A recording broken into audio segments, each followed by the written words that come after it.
হ্যাঁ, দেখুন আমি কী রান্না করছি।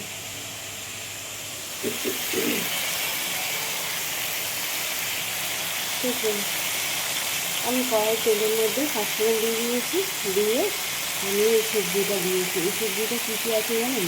ঝিঙে আছে, ডাঁটা আছে, পেঁপে আছে, বটবটি আছে, এই দেখুন এটা বটবটি, এটা পেঁপে, ঝিঙে, ডাঁটা সব দিয়ে আমি পাঁচফোড়ন দিয়ে তেল দিয়ে বসিয়েছি। আর এতে আদা দেবো, আর জিরে, হলুদ, গুঁড়ো লঙ্কা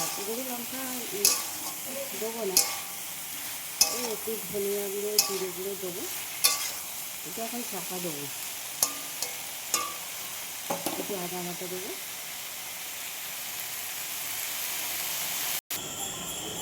দেখুন আমার এখানে ধনিয়া গুঁড়ো আছে, জিরে গুঁড়ো আছে, আর হলুদ দিয়েছি।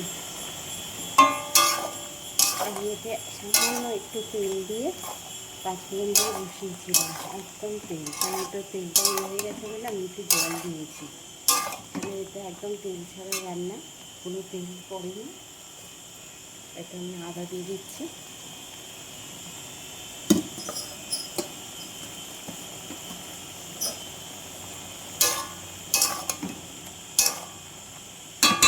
আমি এটা চাপা দিচ্ছি, তাহলে তাড়াতাড়ি হয়ে যাবে।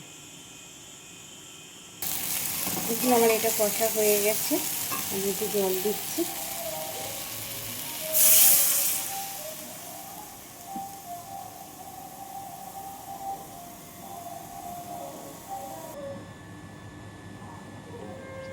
এর মধ্যে আমি নুন দিচ্ছি।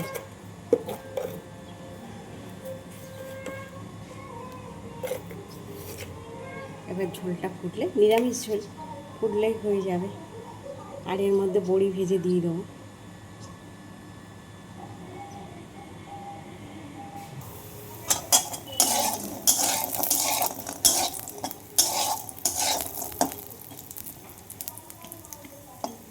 এই বড়িটা ভেজে ওদিকে ঝোল ফুটছে, ঝোলের মধ্যে দিয়ে দেবো। বড়ি দিয়ে নিরামিষ ঝোল খুব সুন্দর খেতে লাগে। আমার মা খুব ভালোবাসে বড়ি।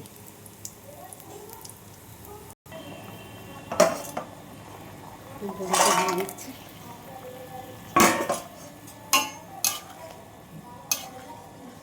ঝোলটা ফুটলে নামিয়ে নেব।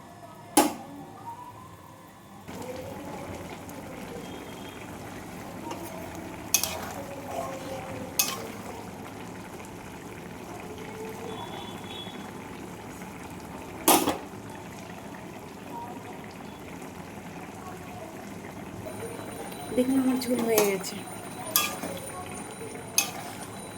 ঠিক আছে, বড়িও হয়ে গেছে,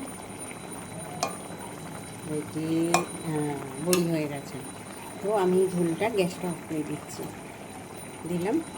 এবার ঝোলটা দেখুন আপনারা, একদম তেল ছাড়া, এক ছিটে তেল দিয়েছি, তেল একদম ছাড়া, চাপা দিয়ে দিয়ে রান্না করেছি।